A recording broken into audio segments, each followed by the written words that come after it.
your online reputation goes deep beyond just what consumers think about you.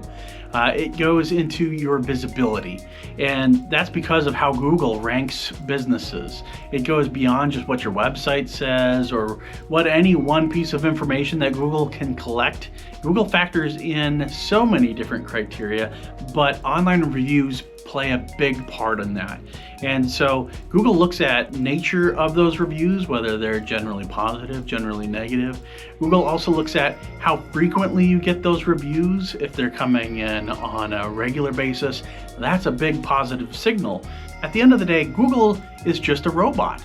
And there's no better piece of information to peek into the minds of actual human beings who have been at your office than an online review. At least that's what Google thinks. So if you're regularly getting positive reviews, that's a big signal to Google that you are a quality business worth ranking. And of course, when that visibility happens, because of your online reviews and all the other pieces of information that make you rank worthy on the first page of Google, when people do see those positive reviews, then it absolutely helps with your conversion rate. So how do you get more online reviews?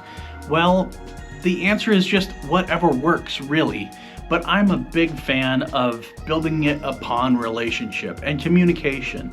There are ways to automate getting online review requests out the door. But a lot of platforms don't like that. They feel like you're spamming people. And certainly if you're not expecting an online review request, you're much less likely to take action on it. Now, if you have an amazing business and you're continually wowing people, which is what we all strive for, then when a review request comes in, you're more likely to actually get those review requests, more likely to actually get people to take action on those requests.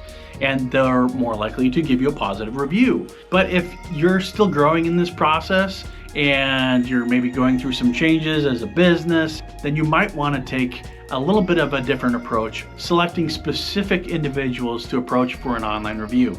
And the most natural way to do that is to teach your team to listen.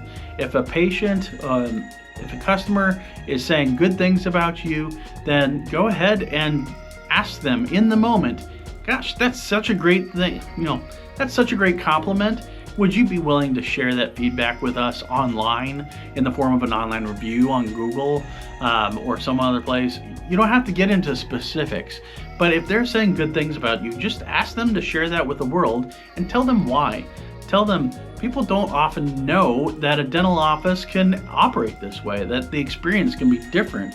And the thing that you just said would be great for people to know. So would you help us get the word out and do that online review? Then be quiet. Let them answer that question. Would you help? Let that uncomfortable pause be there, and the person will fill it. They'll say, oh yeah, absolutely. Then follow up with another question. Fantastic, thank you so much. Can I send you a text message with a link that'll make that easy for you? Again, wait and listen. Yeah, please. Now they've said they'll help, and they've said yes to a text message. So firing off that text message request to them is going to be something that they expect and that they've actually promised in a way that they're going to do for you.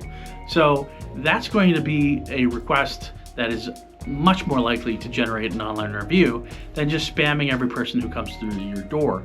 If you are just spamming everyone and you are going through some team member changes or other issues, you can actually be throwing some gasoline on a fire there and asking for reviews that are by and large going to be negative. And that's a bad thing. You don't want regular negative reviews because Google is going to take that as a signal that, I shouldn't send my users there. They'll probably regret it if they come to this office. And so you definitely want to address that. If you see regular online reviews that are negative in nature, you've got to take a close look at your business, a close look at yourself as a professional and say, why are people not happy with me?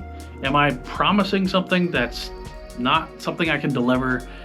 What is it? And fix that, because you'll have a much happier business if you can actually deliver on what you're presenting. Finally, when you have collected these online reviews, you're working hard to generate positive reviews, share them with the world. Take an opportunity to share them personally on social media.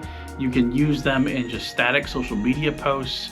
The only thing you want to be careful about is that if you're going to use the patient's name, you do need permission from them, and I'd get that in writing, because depending on the state that you live in and the person involved, they can actually get a little embarrassed, and it can actually constitute a breach of HIPAA, and you don't want to go there. So if you're going to share the person's name, get that permission in writing and then go for it, because that's actually great. If you can share the person's name, their photo, and their review in a piece of content, that's a powerful piece of content that shows you have people endorsing you, you've got the goods, you can deliver on providing a quality service.